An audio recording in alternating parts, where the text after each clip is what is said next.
on then, Matthew. Not a step miss, mate. Not a step miss. Mae Connor yn gweld gwahaniaeth mawr o gymharu ar tro diwetha welodd o Matthew. I didn't think he'd be this fit, no. Especially, he came down a while back and,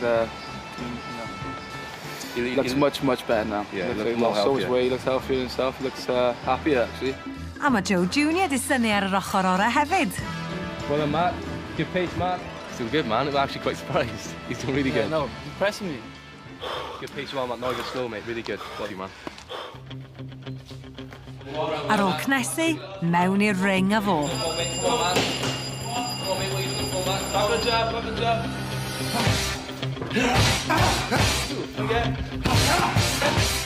Ti'n weld sy'n rhaid i gymgwirio i ddod lawr i'r gym special yma. 5 wsos yn ôl i dreinio. So fan insult i'r hogia ag i Joe ag i'r gym. Sy'n rhaid i ddod lawr i fyma ddim yn ffit. Mae'n jyst dangos ydi bod y her da ni'n gwneud ydi beta'n iach cadw'r heini yn gweithio.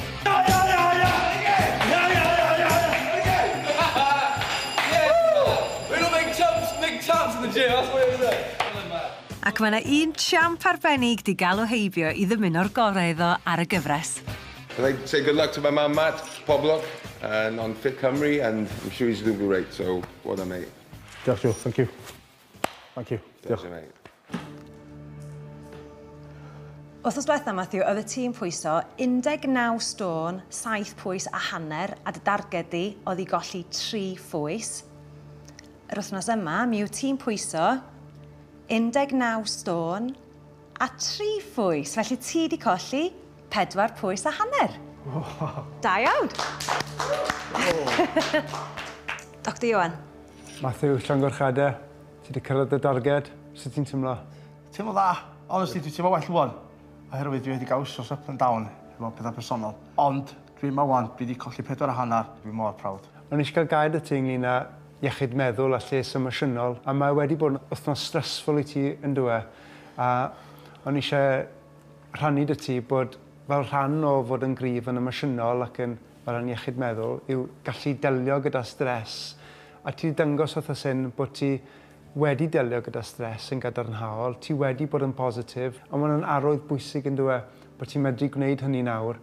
Hefyd, ond eisiau gweud, pan mae'n ddiddorol o dde, i weld ti fynd i weld Joe Calzacchi ar gym, be glywes i ti'n gweud, oedd bod ti'n teimlo'n deilwng, bod ti'n teimlo bod yn iawn i ti fod na nawr. A oedd hwnna'n arwydd i fi bod ti wedi cryfhau yn dy hunan barch.